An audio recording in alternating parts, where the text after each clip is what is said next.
매일 아침 외신 브리핑 신민영입니다. 지난주 뉴욕 증시는 코로나19 치료제 관련 소식과 경제 재개 가능성 등에 주목했습니다. 그럼 한 주를 시작하는 월요일 아침 주요 외신들 함께 보시죠.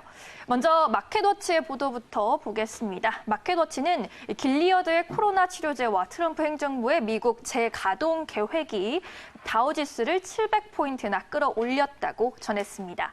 에볼라 치료제인 렘데시비르가 코로나19 치료에 효과가 있다는 외신 보도가 쏟아졌는데요. 외신들은 코로나19 환자를 대상으로 시카고 대학이 진행한 임상시험에서 렘데시비르를 투약한 환자 대다수가 발열 및 호흡기 증상이 빠르게 회복돼 일주일 안에 퇴원할 수 있었다고 보도했습니다. 현재 임상 속도가 가장 빠른 것으로 알려져 있는데요. 미국 국립보건원도 동물 실험 결과를 내놓았습니다. 자세한 내용 함께 보시겠습니다. 미국 국립보건원의 동물 실험에서 코로나19에 감염된 원숭이 12마리를 6마리씩 두 그룹으로 나눠서 한쪽에만 렘데시비르를 투약했는데요. 첫 투약 후 12시간이 되자 상태가 현격히 좋아지는 것을 발견했습니다. 이러한 코로나19 치료제 개발 기대감에 다우지수가 24,000선을 회복하는 등 주간 기준으로 2주 연속 상승세를 이어갔고요. 하지만 제작사인 길리어드 사이언스와 시카고대 연구진은 현 시점에서 결론을 내리는 것은 너무 이르고 과학적으로 부적절하다면서 신중한 반응을 보이고 있습니다. 그리고 이달 중에 임상시험 결과가 공식적으로 발표될 예정입니다.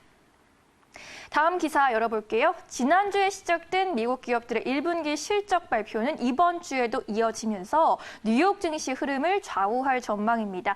이에 대한 로이터의 헤드라인 보시겠습니다. 기업들의 실적에 대해서 Words may matter more than numbers. 수치가 아닌 말이 더 중요할 것이라고 전망했습니다. 무슨 이야기인지 핵심 포인트만 함께 보시겠습니다. 로이터는 코로나19 충격으로 실적이 악화했을 것이라는 점은 이미 가격에 반영이 돼 있기 때문에 투자자들은 실적 발표에서 공개되는 수치들이 아니라 CEO의 말에 더 좌우될 것이라고 했습니다. CEO가 실적 발표를 하면서 어떤 뉘앙스를 풍기는지에 따라서 코로나19 충격을 견뎌낼 수 있을지 버티지 못하고 좌초할지를 판단하게 될 것이란 이야기인데요. 이번 주에는 코로나19 장세에서 두각을 나타내고 있는 온라인 스트리밍 업체 넷플릭스 를 비롯해서 코카콜라, 인텔 등이 실적을 공개합니다. 또 델타항공, 사우스웨스트 항공 등 항공주도 이번 주 실적 발표를 앞두고 있죠. 투자자들은 이미 지나간 실적 악화가 아닌 이들 기업이 앞으로 수개월간의 침체를 어떻게 견뎌낼지에 관심을 집중할 전망입니다. 마지막으로 블룸버그의 기사 보겠습니다. 다소 진정되는 듯했던 미국과 중국의 갈등이 코로나19 사태로 다시 격화하는 모습인데요. 헤드라인을 보시면 Trump suggests China may be knowingly responsible for virus.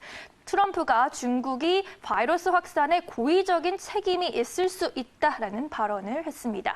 자세한 내용 보시겠습니다.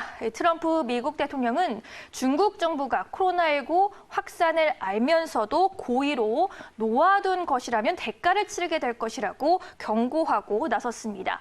중국은 강하게 반발했습니다. 자오리젠 중국 외교부 대변인은 미국의 주장은 물을 흐리고 시선을 돌려 책임을 떠넘기려는 데 있다고 주장했고요.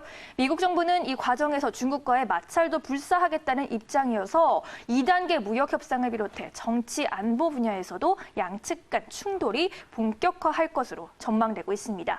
이에 대해 전문가들은 코로나19 이후 두 나라가 신냉전에 돌입할 수도 있다는 분석을 내놓고 있는데요.